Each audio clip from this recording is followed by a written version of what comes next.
Grabe guys, nagpahinga lang ako today kasi alam niyo yung sobrang pagod ka, lalo na kahapon, yung mga last week na pagod mo, para ngayon siya bumuhos. Grabe talaga, pero yun, nag-walking naman kami kasi may kinuha kami sa pinsan ko.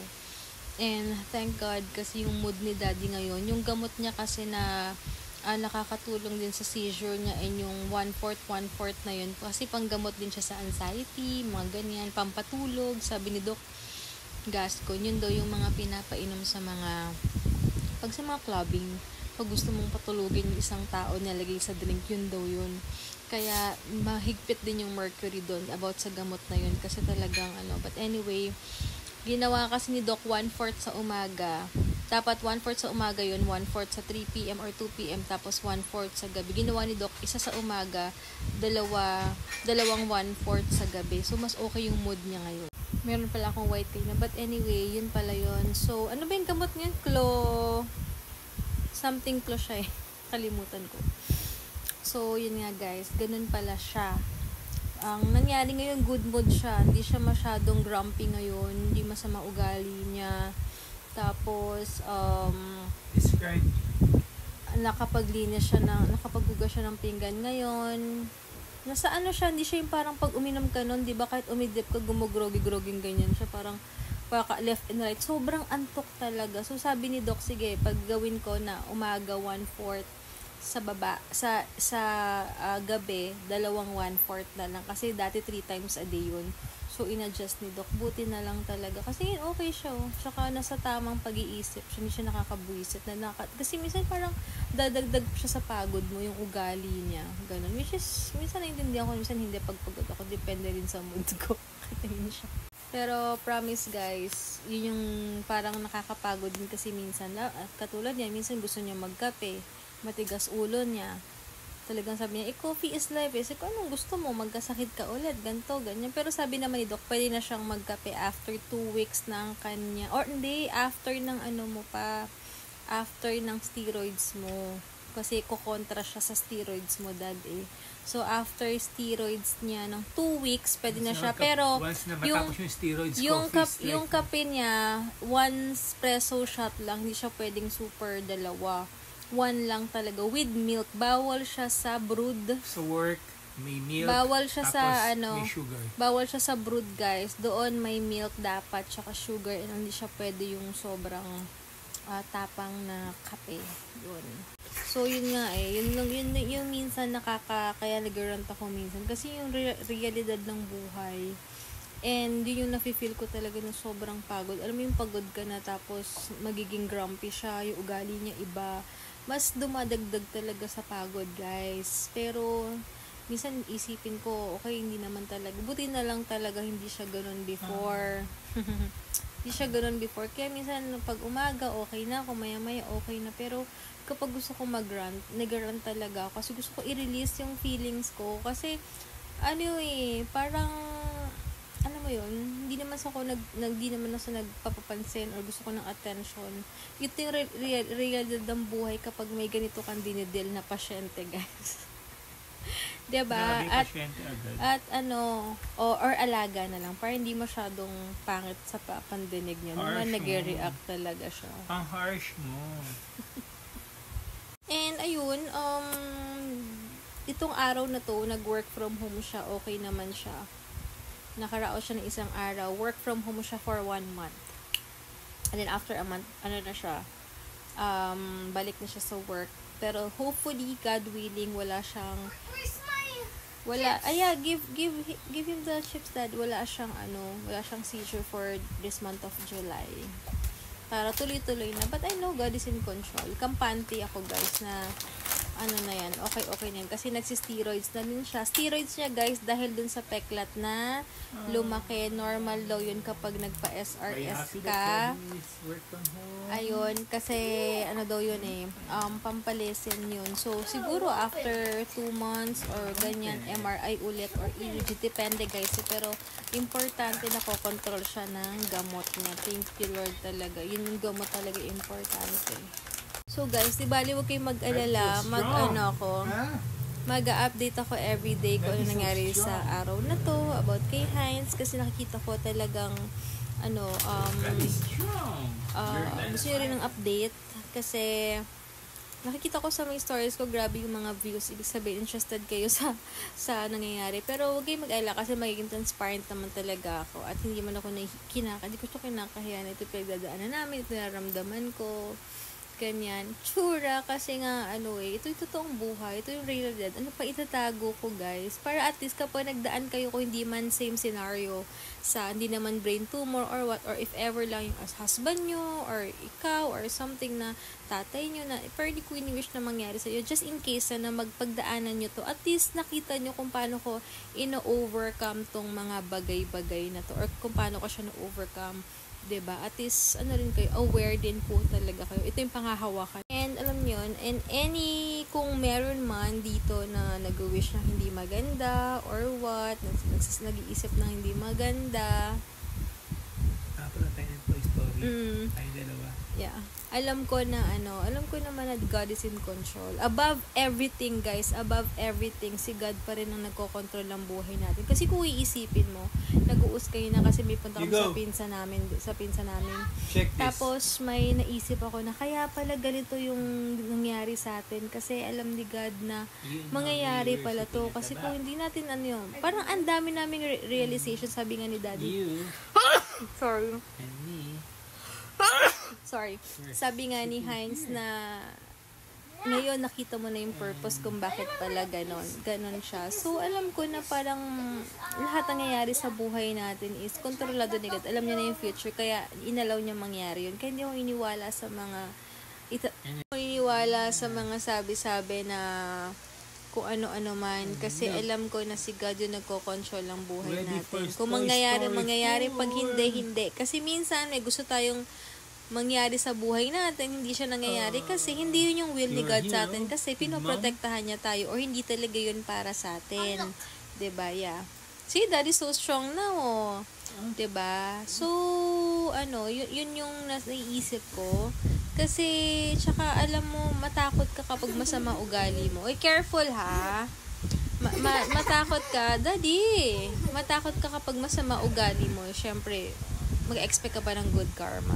Pero alam mo naman yung intention mo, yung totoong intention mo, totoong nasa puso mo, bakit mo gustong i-share, bakit ganito, bakit ganyan. Kung mabuti naman yung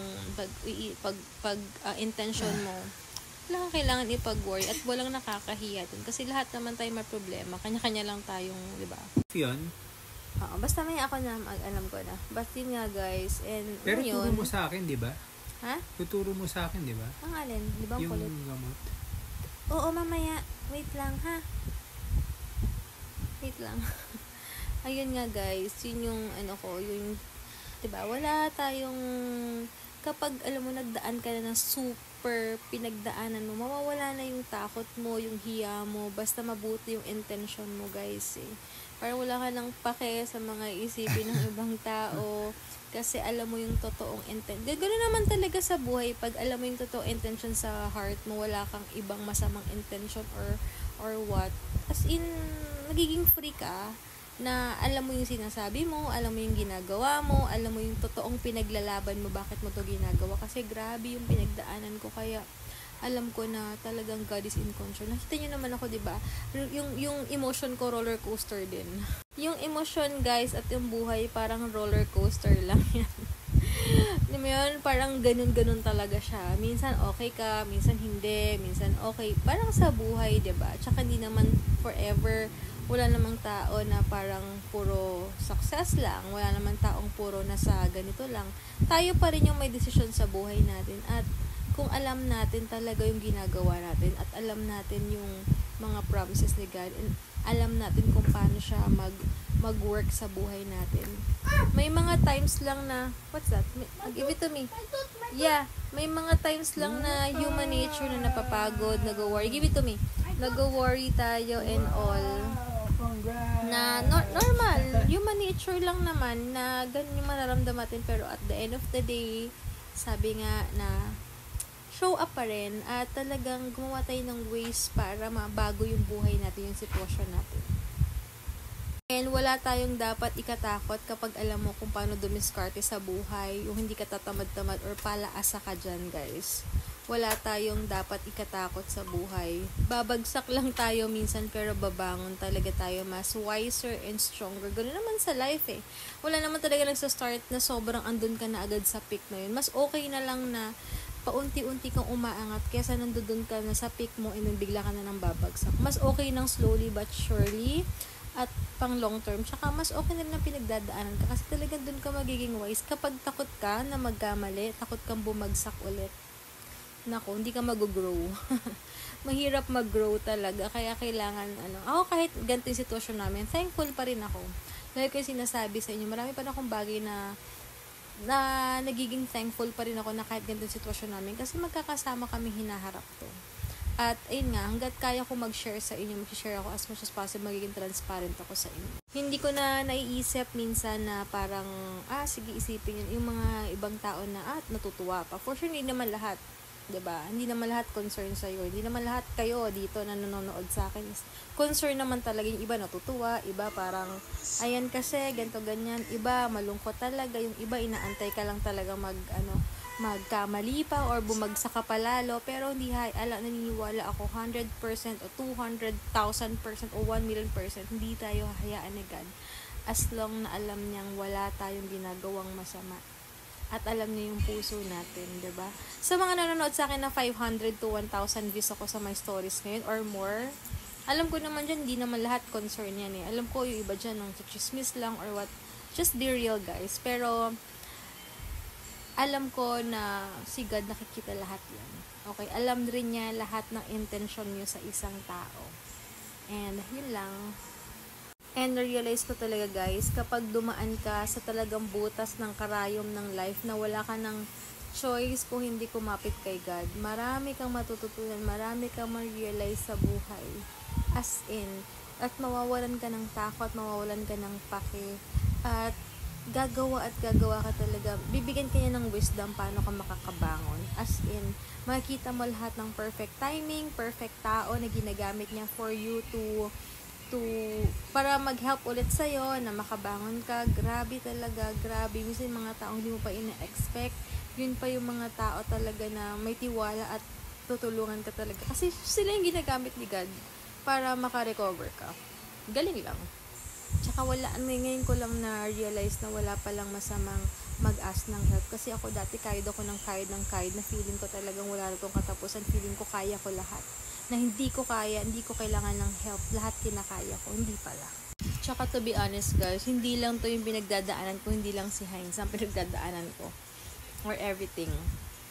Yung nangyari na hospital si Heinz guys, nakita ko yung purpose kung bakit, dahil may purpose lang, pero ayoko na lang i-share sa inyo yun, sa amin na lang, kasi syempre, kailangan ko ring maprotektahan yung ibang tao. Kasi may respect pa ako sa ibang tao, guys. Nirespeto ko. Kaya, sa amin na lang yung problema na yon at nakita ko kung ano yung purpose kung bakit na-hospital si Heinz para makorek din yung mga tao sa paligid namin, hindi lang kami. Parang nagamit na naman kami para sa ibang tao na ma-realize nila yung mali nila. Pero hindi na ako bibigay lang details for that kasi kahit paano may respeto pa ako natitira, guys. Yun, and ayoko naman na parang alam mo yun, kahit sobra na rin inis ko, pero hanggang dun na lang, pero nakita ko yung purpose niya. Kasi guys, so nako-confine si Heinz, hindi lang yun yung concern namin or what. Marami ni-reveal si God sa mga tao sa paligid namin na kailangan nilang ma-realize. Yun, so yun nakita naming purpose. Kasi paulit-ulit na lang, hindi natatapos eh. Kaya ginawa ni God, tinapik na naman yung mga tao sa paligid namin para magising din sila sa ginagawa nila sa amin. Parang ganun yung nakita kong purpose eh. Pero yun na nga, hindi ako mag-go into details pa, but yun na yung masasabi ko. Talagang, alam yun, minsan magtataka ka na parang ano ba yun, magiging happy ba ako kasi ginagamit ako ni God na parang grabe yung kailangan kong pagdaanan para lang matuto rin yung mga ibang tao kasi madidisappoint mo sila, masasaktan mo sila kasi hindi ka nila naiintindihan or hindi pa nila maintindihan yung works ni God. Parang ang sakit din sa feeling namin na parang ginagamit kami para i-correct din yung ibang tao. Ang sakit-sakit sa feeling nun. Kasi totoo naman di ba? Kapag ginagamit ka ni God para makorek yung isang tao, lahat naman tayo may katapat, magiging katapat tayo. Kasi kapag sobra tayo, guys, sa ginagawa natin, makaka-encounter talaga tayo ng mga tao na matatamaan yung ego natin. Sobra. So, nagkakataon na kami yung ginagamit ni God para sa kanila. Ang sakit din sa feeling namin na nasasaktan sila. Na feeling nila wala kami respeto, wala kami utang na loob, or what. Pero okay lang kung isipin nilang gano'n kasi alam namin yung rights namin at alam namin yung ginagawa namin. Alam din namin yung gusto namin, basta alam namin lahat. Pero syempre nakakasakit din sa feeling, nakakasakit ka ng feelings ng tao, pero kailangan nilang lulukin yun kasi may mali rin naman talaga sila. Parang ganun, 'di ba? Parang kayo pag may nakaka-encounter kayo mga plastic na kaibigan, tas prank ka kayo.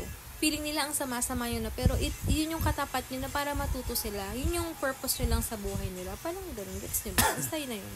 Kaya, yun guys, talagang siguro yun yung akala nyo lang is ito lang pinagdadaanan ko or pinagdadaanan namin ni Heinz. Pero marami pa talaga na hindi ko lang sinishare. Pero focus tayo kay Heinz o sa updates niya or sa na-feel ko everyday. Pero other than that, marami pa talaga.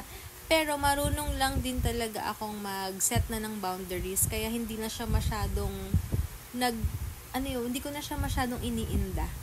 Kasi 'di ba kung ano yung nafi-feel mo na pinapasok mo sa mind mo, nakokontrol siya ng mind mo, yun yung nafi-feel mo sa heart mo.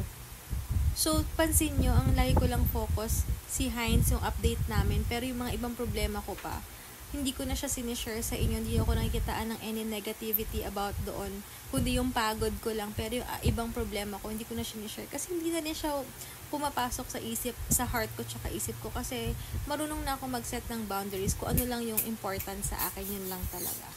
Kasi isa rin yan sa tututunan ko yung boundaries. Kasi pag hindi ka marunong mag-set ng boundaries sa mga tao, puro ka yes, yes, yes, yes, hindi ka marunong mag-no, puro ka yes kasi ayaw mo nadidisap po. O lagi ka lang nag-yes, ayaw mag-no, ayaw mo silang mag-isip ng anything bad sa'yo. Ikaw din mahihirapan in the future. As in, di ba rin ang isipin nilang masama ugali mo, or what, ganyan. Pero kasi, kailangan lalo na pag nadi-disrespect na tayo. Parang, di ba, bigyan mo rin naman ng respeto yung sarili mo.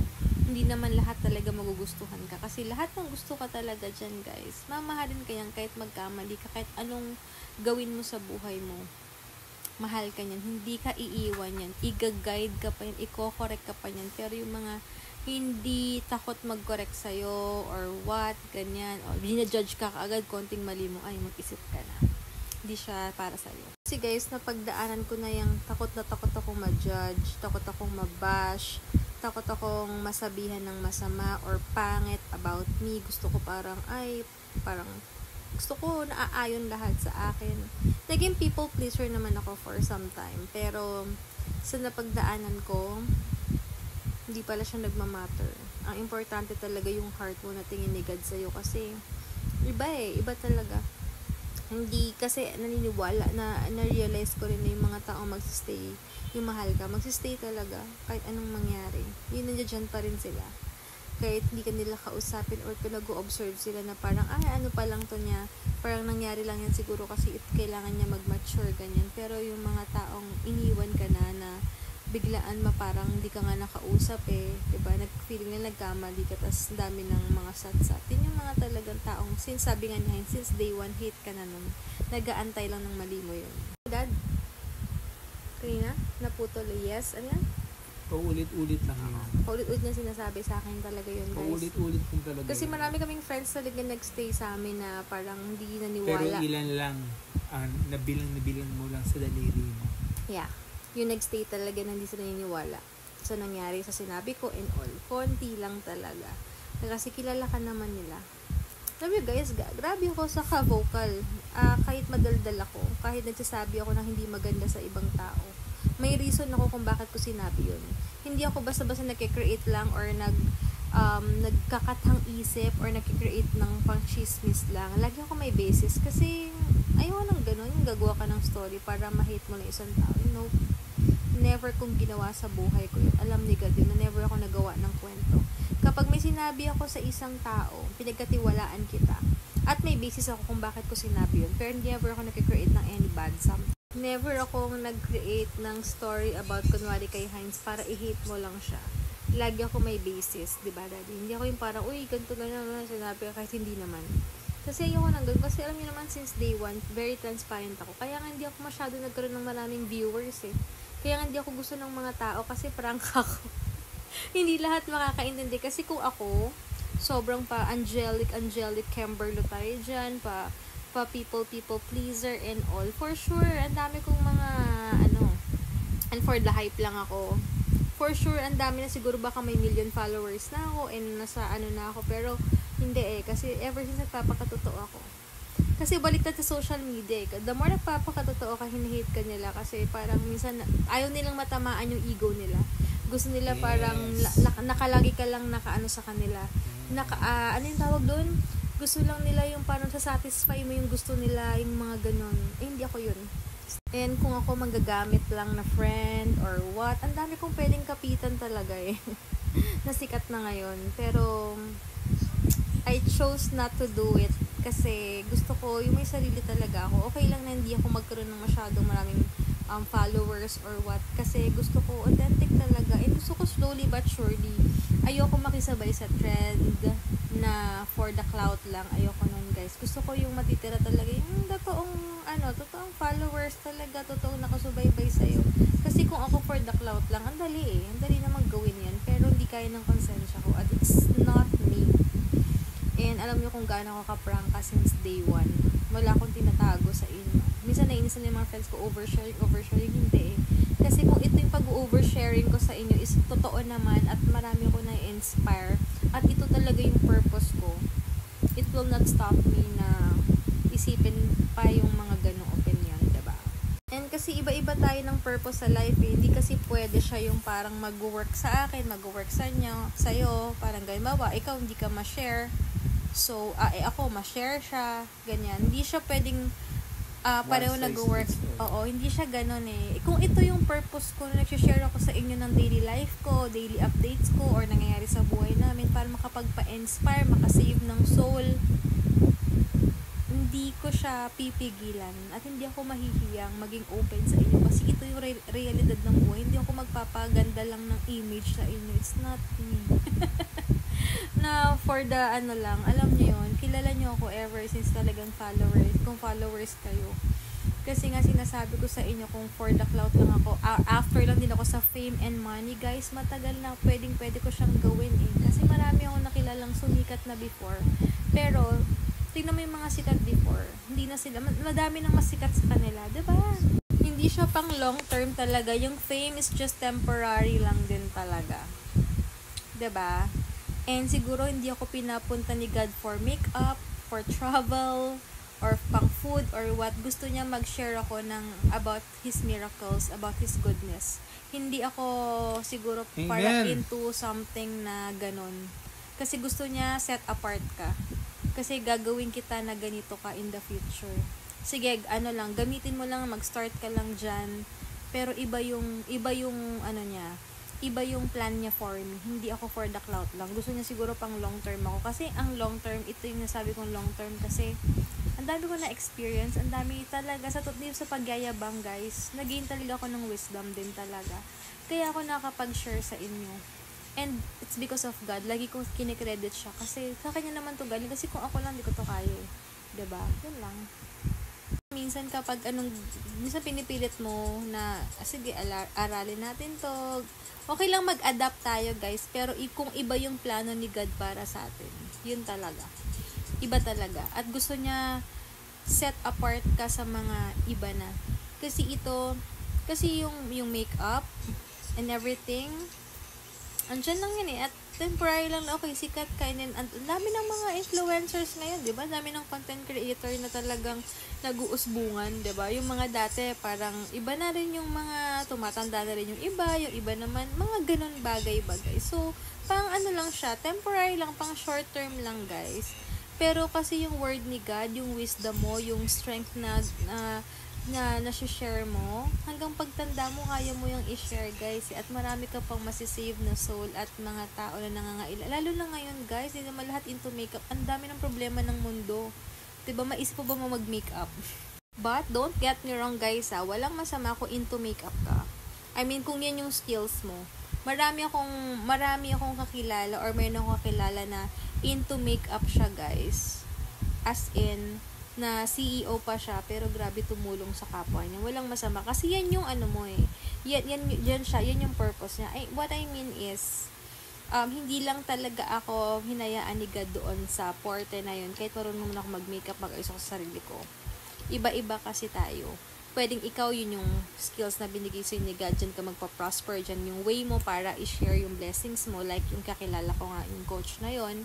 Yung iba naman into travel, iba-iba, pero kasi, I mean, ibig kong sabihin, yung mga ganyan is temporary lang yan sa mundong to. Ang daming bago, maraming diba? Pero kasi yung word ni God ng pinangahawakan mo, sinishare mo, masasabi ko siya is pang long term talaga siya guys, at makakapag-save ka ng tao talaga. Yun lang yan.